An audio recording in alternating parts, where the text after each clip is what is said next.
Which city are your jeans named after? What's flappy about a flapper? And was nylon really named on a transatlantic flight? Don your etymological doublet and fire up your crinoline as we strut through textiles, fashion, and fads. This episode of Words Unravelled is tailor-made just for you.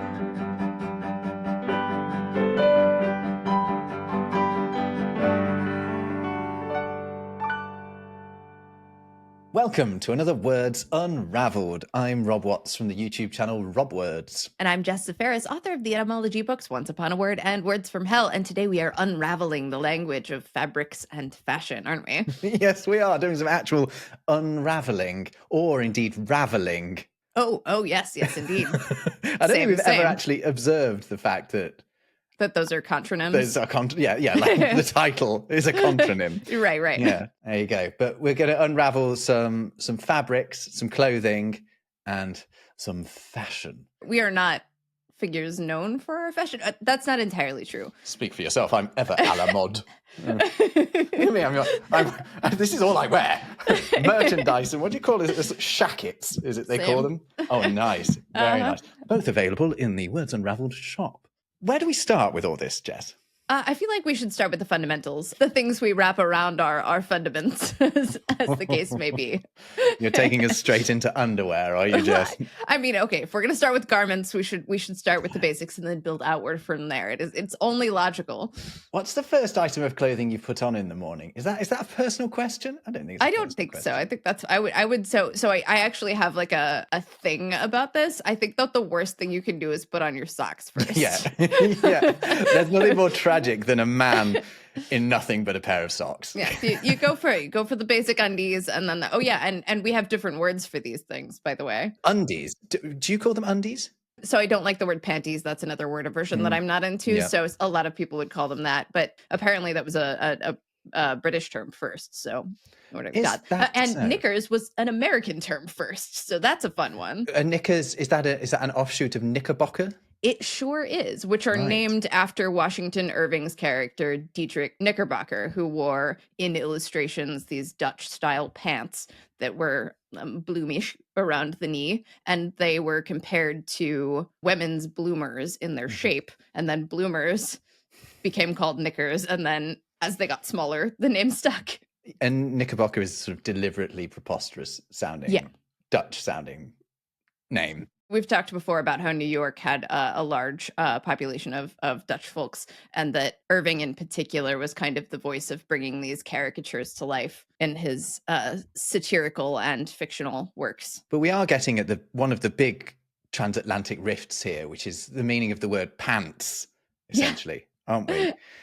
Undies is a reference to underpants, and the British English pants is a shortening of underpants. Much like knickers and knickerbockers are named after a fictional character, pants are all named after a fictional character too. They're named after Pantalone from Italian Commedia dell'arte. He was a strangely sexually virile yet elderly miser in Italian theatre, and still is. Wore bright red skin-tight leggings that were supposed to represent his virility despite his age. They were also like unfashionable for the time, so they were distinct. When they became all the rage in Europe, they were named after the Italian fellow. And in French, they're still called pantalon, your trousers. Pantaloons has kind of died out, hasn't it, among us? I mean, I think people will say it humorously, but that was sort of the precursor to trousers. We went from hose to pantaloons to trousers. So the interesting thing here is that the American use of the word pants is a shortening of pantaloons, whereas the British use of pants is a shortening of underpants, which is in turn under pantaloons. Yeah. I think we got to the bottom of that one. Other undergarments from history that I think are worth mentioning that have also changed meaning are the petticoat, which was originally a small coat that you would wear under your armor, but then shifted to be like an underskirt, another sort of thing you would wear under your fashion armor, you might say. Right. And when we're talking about coats here, we're not talking about jackets, are we, as such? Mm-hmm. Bit closer to what we'd call a waistcoat or Well, in Britain, we call a waistcoat. What do you call a waistcoat in the States? It would be a vest, probably. A vest, that's it. A couple other options from history were pantalettes and drawers.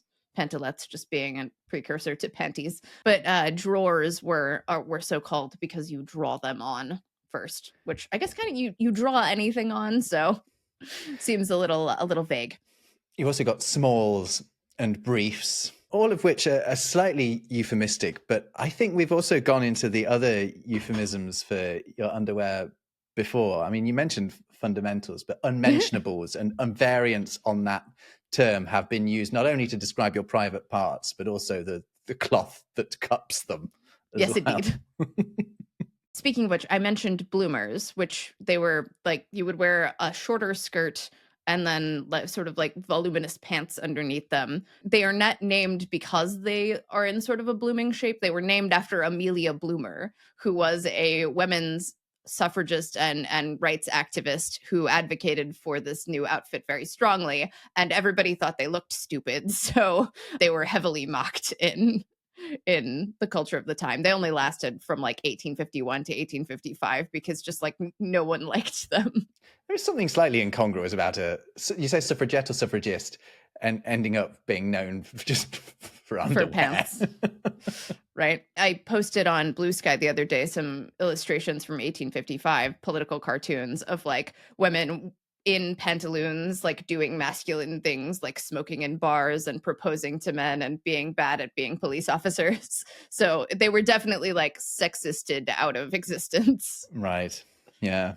But they also spelled the way for skirts to become shorter and, more form-fitting legwear in the coming decades.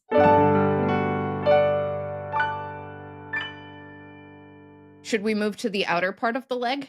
Yeah, let's keep our legs on. When I was a child, I did not understand, and until later, I thought that breeches and breeches were two different things, but they are the same thing. The word breech, in that sense, is related to the word to breach, to break something, isn't it? And indeed, the word break. For the forked legs of the pants, is my understanding, but it could also be because they were originally cut off at the knee, right? Yeah, precisely. And then trousers is an interesting one. It's a Celtic word, actually, a word we get from Scotland. It was originally trews, and there's a sort of cultural reference that comes up occasionally in Britain. Donald wears me trousers. I'm not going to go into it, but it always has to be said with a very strong Scottish accent. And actually, the word trousers is a bit of a mess because it is a plural of a word that is kind of already a plural.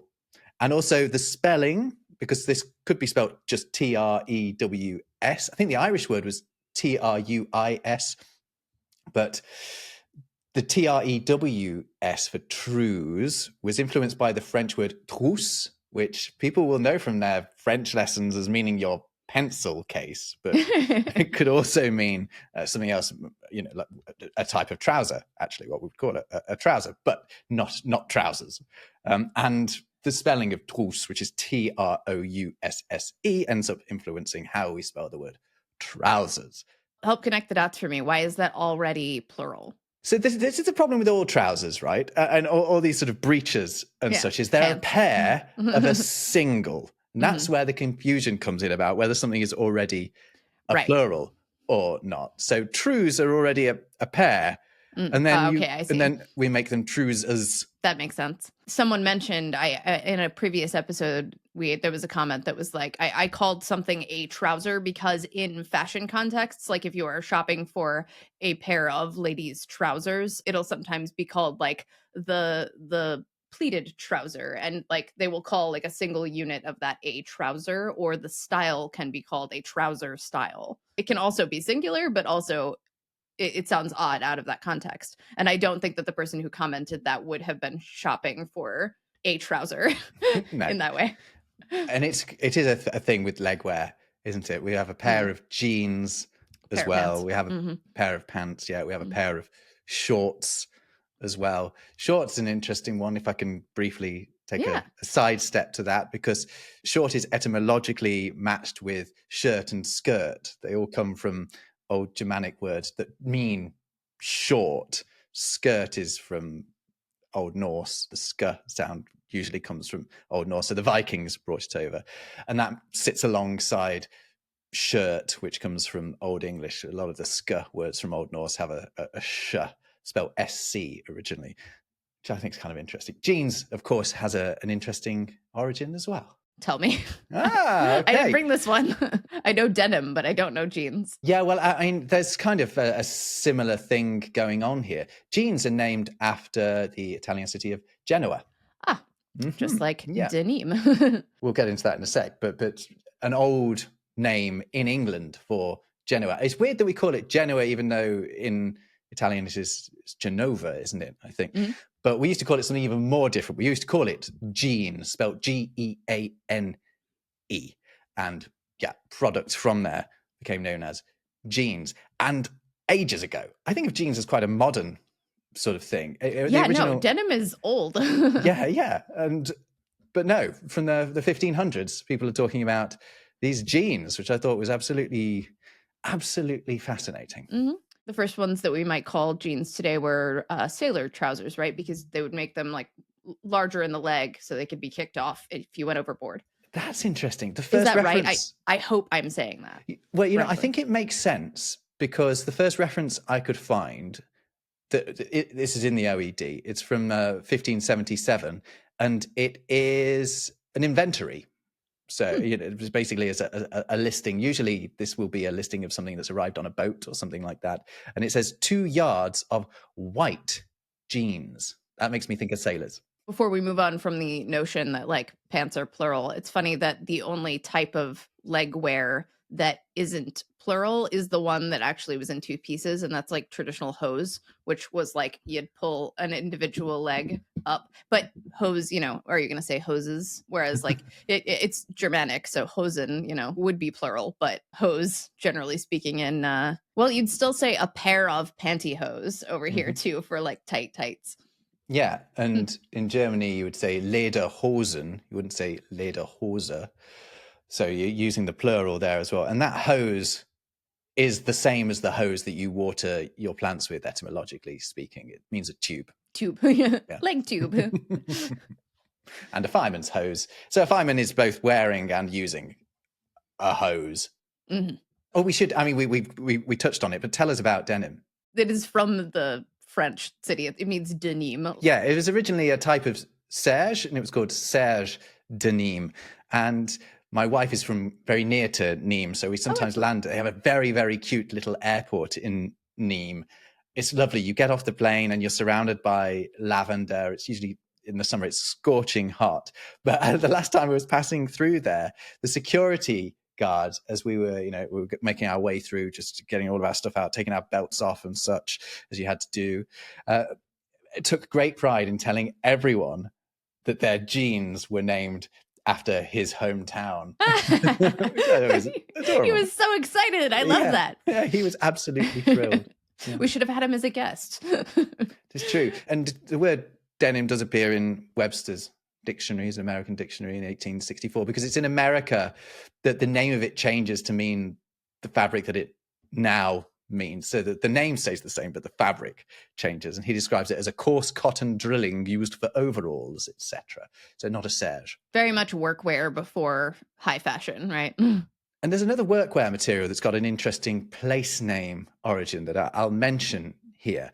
I don't know if you use this word so much in the US. I think you generally just call them overalls, but we have this word dungarees in England. Do you use that in the States? Not frequently, but someone will probably know what you're talking about. So it is the typical sort of mechanics overalls. It's trousers with a sort of flap up the front and a strap over the top, and with we would just call those overalls. Busters. Yeah, you would. Mm-hmm. But in England, they get called dungarees, and there's a reason why they're called that in England. It's because it's a relic of the British Empire. Because in India, close to Bombay, modern day Mumbai, there was a hill fort called Dongari, which is where the Brits used to trade for certain fabrics. And there was this really rugged cotton that they could get hold of there that was, to start with, really great for making sails for ships and for tents. So they brought it back to England by the yard.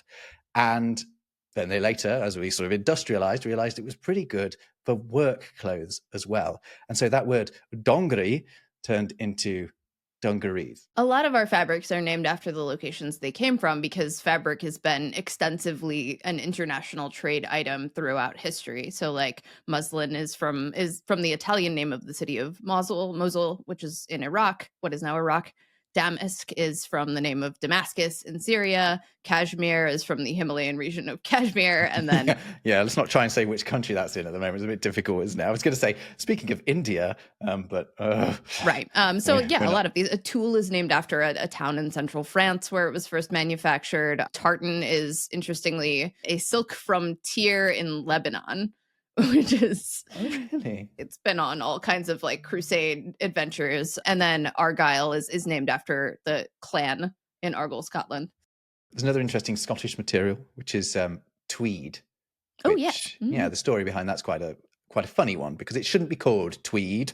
It should be called tweel. The deal here is that tweed is essentially a type of twill, right? Mm-hmm. But in the Scottish dialect, it was called tweel.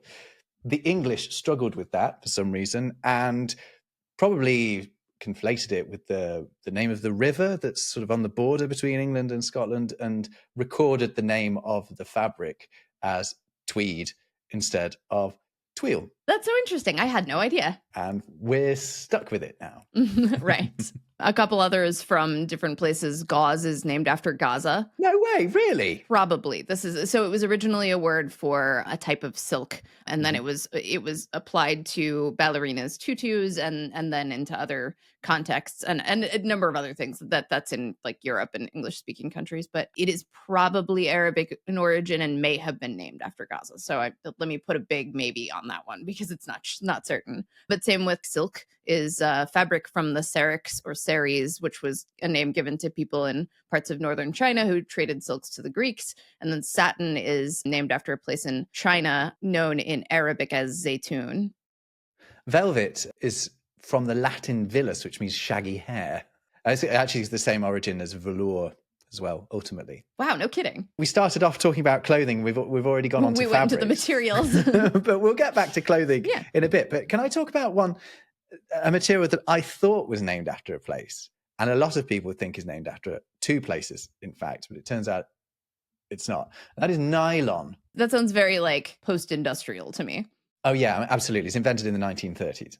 The story that is often told, and the one that I was once told, and until this week believed, because I had no reason not to, was that nylon is actually a sort of, it's not an acronym, but it is a representation of New York, London, NY, LON. Fabulous. And the tale that was told was that the chemists trying to come up with a name settled on one during a transatlantic flight. Right? Not true. It's just not true. It's just not what happened. Bummer. It is pretty well documented how nylon got its name, but the story is a good one. So it is a good one. So it was invented and named by the DuPont company, a chemicals company based in Delaware, I think. And they were calling it Fiber 66 while they were developing it, but then thought we need sexy.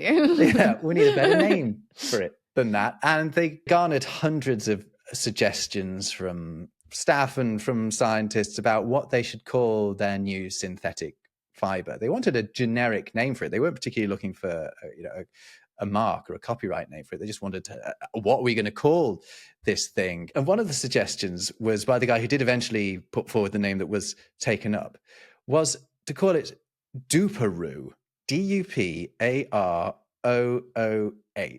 That doesn't sound sexy at all. No, it's like duped and poo and I don't know, like some sort of pooey kangaroo. A duparoo. What that actually is an acronym of DuPont pulls a rabbit out of a hat, which is quite sweet. Anyway, that's amazing. They don't call it duparoo. We know that. They call it nylon. So what happens? Well, there is a good source for this. In Women's Wear Daily from 1940, they quote a letter from one of the employees of DuPont. It says, "We wish to emphasize the following additional points. First, that the letters NYLON have absolutely no significance etymologically or otherwise. because the names of two textile fibers in common use, namely cotton and rayon, end with the letters on. It was felt that a word ending in on might be desirable. So we did the scientific ending convention Exactly. where we pluck them off another word that sort of means that and then make it consistent-ish. DuPont also had these other like space age fibers, the Orlon, Dacron, Antron. Well, they continued that a number of words were rejected because it was found that they were not sufficiently distinct from words found in the dictionary or in lists of classified trademarks. After much deliberation, the term nylon was finally adopted. Now, these other words, these other possible words, we also have another source to tell us what their thinking was around those and how they ended up with nylon. So the first thought by the guy who came up with it, a man called Gladding, was to call it no run. So not have that on at the end of it. The idea being that... Because you don't want to run in your nylons, right? Well, no, it was supposed to be that the nylon stockings didn't run. They didn't ladder.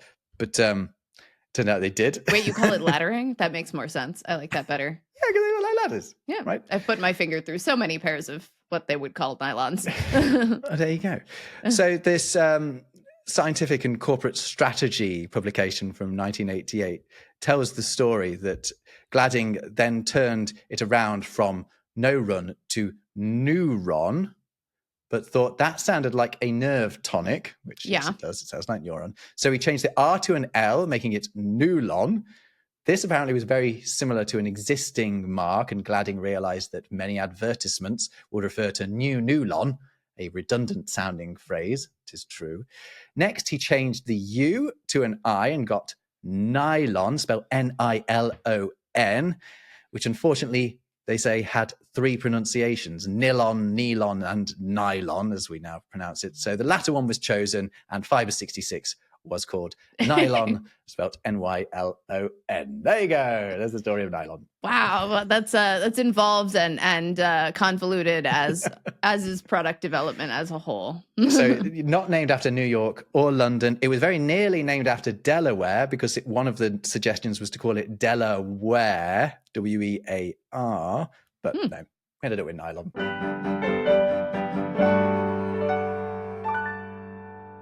Any other textiles or materials that you think have an interesting? I like suede. That's always a good one to bring up. Originally, gant de Suède, which is the French for Swedish glove or glove of Sweden, because they were made of this distinctive fabric that was particularly good at keeping the cold out, and was worn in the Swedish style. And by the time it ends up in England, we're just calling them suede gloves, and then the name of the fabric becomes suede as well. So when you're wearing suede, you're wearing Sweden. There are a couple of words that we use like daily now that are from textiles, but we don't observe that they are anymore. Like the word subtle means finely woven, originally referring to fabrics and also to other things that were precise or exact, but primarily fabrics. And interestingly, it's etymologically similar to the word underpinning, something that is subtle underpins something else. We use these terms now, but it literally, like, a weaving underneath is the sense there. Same. That's with funny. Like, I mean, I've never thought of the sub at the start of subtle because you don't say it as meaning what sub means in every other context, but of course it does. We talk about, I think we may have addressed this one before, but to be bombastic is to be puffed up, and to be dramatic, and bombast was cotton padding. I remember you telling me about that. I love that. From the Greek bombix, meaning silk or a silkworm. Same with the word rocket. It's from weaving, I suppose, but anytime you are referencing a space rocket, you are also evoking a bobbin in the weaving process, because that's same shape. Same with shuttle, also used in weaving. Yeah, of course. The shuttle was a very important invention. I remember learning that in my history lessons at school. Spandex, by the way. Do you know why it's called spandex? Because it expands. Yeah, it's an anagram of expand. Yeah, I know this. I'm really glad I was right about that one. yeah. I just looked this up on Wikipedia, by the way. I didn't do any great research. It's just before just while I was waiting for you to log on. I was like, just look at spandex, where that comes from. Wikipedia claims that it's not really called that in Europe, which I did not realize. To be fair, I would call, if I saw someone wearing spandex, I would describe it as lycra, which is more common. But okay, yeah. But there's another name for it. Is that a brand name? Yeah, I don't know, actually. It perhaps is. I think the generic term for it is elastane. Well, that sounds horrible. It does. And The only good anagram of it I could find was eel Satan. What? Eel Satan.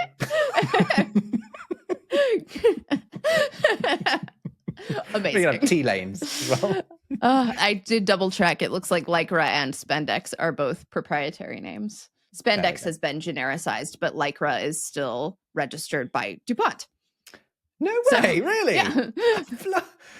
I love it when we come round full circle right? like that. That's marvelous stuff. They've got a monopoly on the artificial fibers. Again, it's those like space age fibers. Like they were big into like defining modern American fashion in the mid 1900s. Yeah. And we've ended up mainly with them in sportswear, haven't we? Yeah. Should we get back to garments? We've done our pants. We've done the bottom half of our bodies. We did the bottom half pretty so well. We should do some of the top. A couple of outerwear items. The frock, of course. We've got like a frock coat was originally like a menswear item. Men originally wore frocks. Wait, yes. So first of all, it's from the old French folk, meaning a simple coat or a monk's habit. And then I think because it was also a monk's habit, it was extended to dresses too and coats. Right. That might makes more sense when you think about the word defrocked. That it doesn't actually refer to taking your frock off you. Another one would be the doublet. It's called a doublet. It is doubled because it has a lined padded construction, and doublets were tight hip length jackets that were buttoned or laced at the front, and particularly popular in they extend back to the Middle Ages, but in the Tudor era they had these flared skirts and were worn over hose. Oh, I see. While we are on this topic of Tudor wear, though, this is kind of from all over the place. The trunk hose, you see the like puffy pants. Oh yeah, those were the fashion before the pantaloon came along. You would wear those to like, I don't know, show off how much fabric you could afford. That's right. Let's see, what other upper body wear items can we talk about?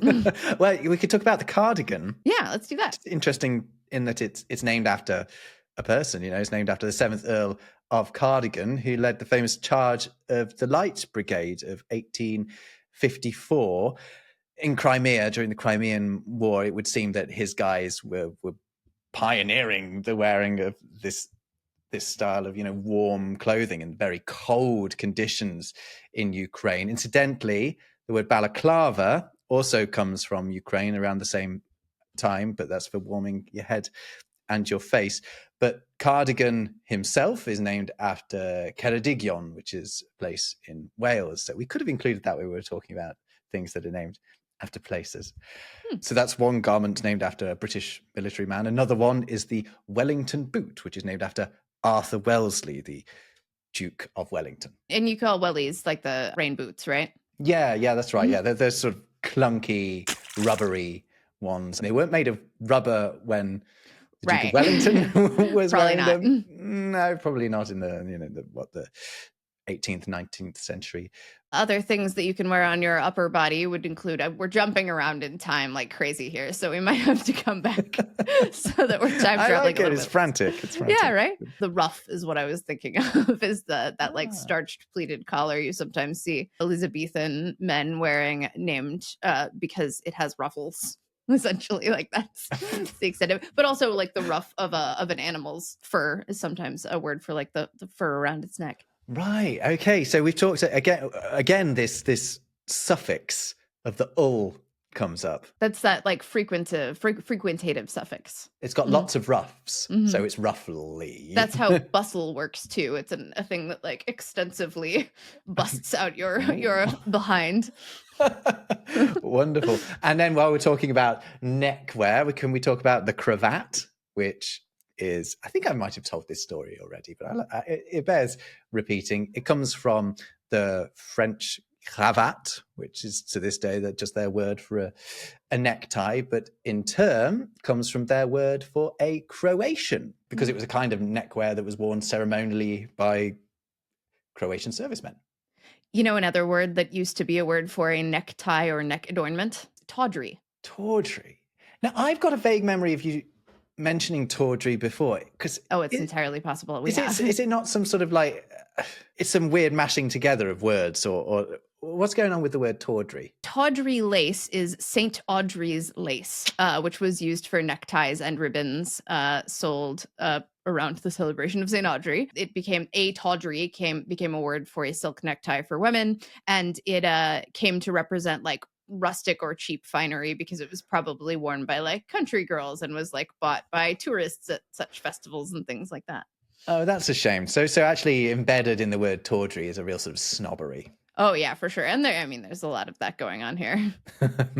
Indeed, there is. Since I mentioned bustles, it's worth noting the word farthingale. Imagine women in the Elizabethan era wearing the widest possible structured skirt you can imagine, where it looks like you're wearing a whole table, that you were wearing a farthingale, which has the goofiest etymology because it is a total misunderstanding of the French verdugale.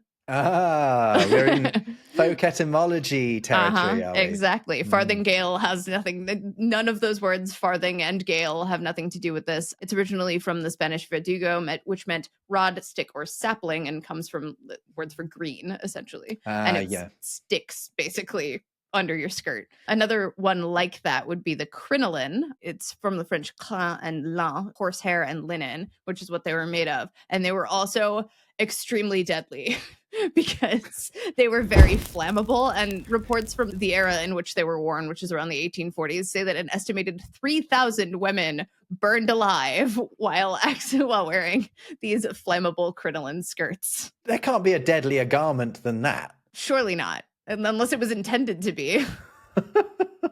Although, a potentially deadly inspired garment is the bikini. If we can go on to the bikini. Oh, yeah. No, that's horrible, isn't it? Why do we... I understand why we call it, but I feel like we shouldn't. Well, okay, so yes, it's named after the Bikini Atoll, the Marshall Islands, where the Americans tested out the A-bomb, was it? It was the A-bomb. Yeah.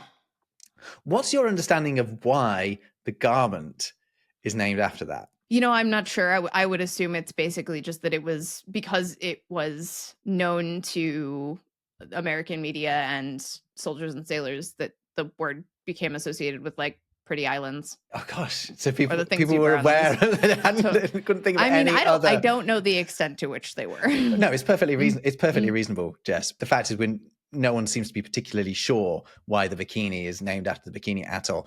There's the rather grim idea that it looks like your clothes have been blasted off you. Yeah. But I think the theory that people generally prefer is that the effect that a bikini would have on a gentleman's libido was somewhat explosive. Okay, I've heard that. That's funny. That's funny. I'm not sure I buy it, but I like it. So we've talked about garments and materials. We haven't really got into fashion yet, as promised. I have one note here about fashion, and it says, I don't know SHIT about fashion. So Jess, help me out. I mean, I am not well acquainted with fashion that extensively, but I do think that like the way fashion subcultures have been named, it's reflective of some entertaining trends in humanity. And your reference to bombshells reminded me of flappers, which has kind of a dark origin. It makes me think of this, my flappy fan. The original flaps, if we're talking about like a word applied to a young woman or a young girl, would be braids, essentially, especially the braids or ponytails that a younger girl might wear in the late 1800s that would distinguish her from women who were more likely to wear full updos. A girl's flaps are her ponytail. Not so much today, but... Yes, they are. But originally that was the idea. And we have there are a couple references of people referring to braids as flaps. Unfortunately, like one of the reasons it was extended to sort of flapper fashion is because young female prostitutes were sometimes colloquially called flappers for having that kind of hairstyle, which is a little horrible to think about. And like when it transitioned into the fashion term, it was also about hair.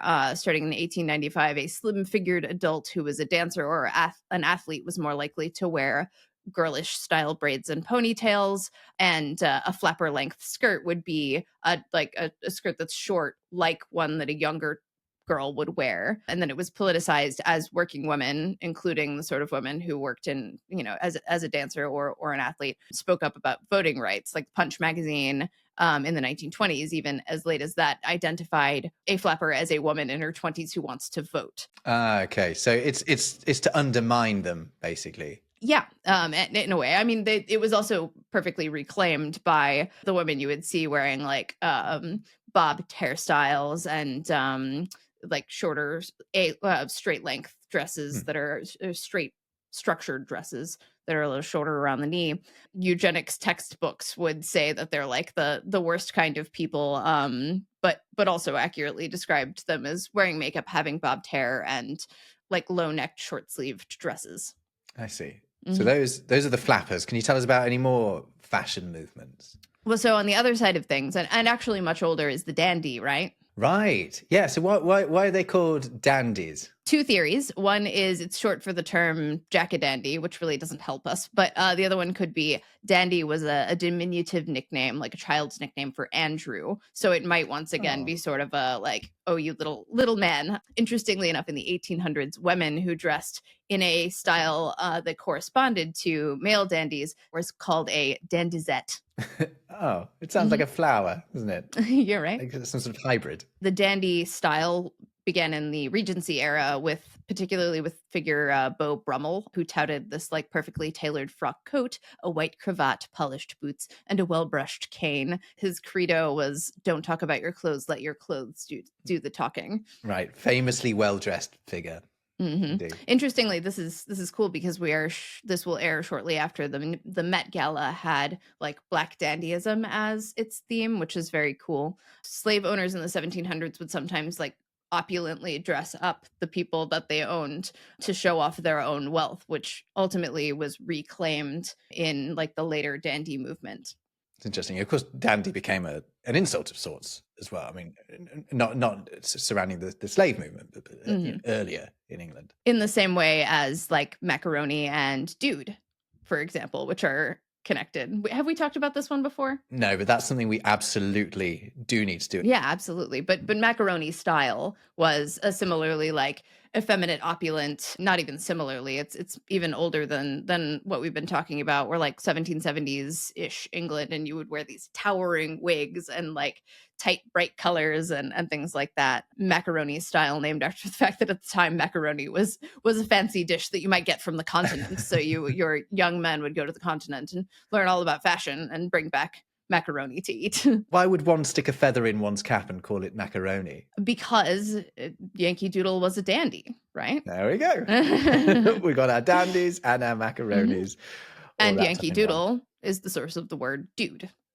Oh, wow. Which was originally a foppish, fastidious man, not a, guy who just your average guy. The original dudes were like the city types compared to country folks. Like a dude ranch was somewhere you'd go on vacation if you were from the city and wanted to experience the Old West.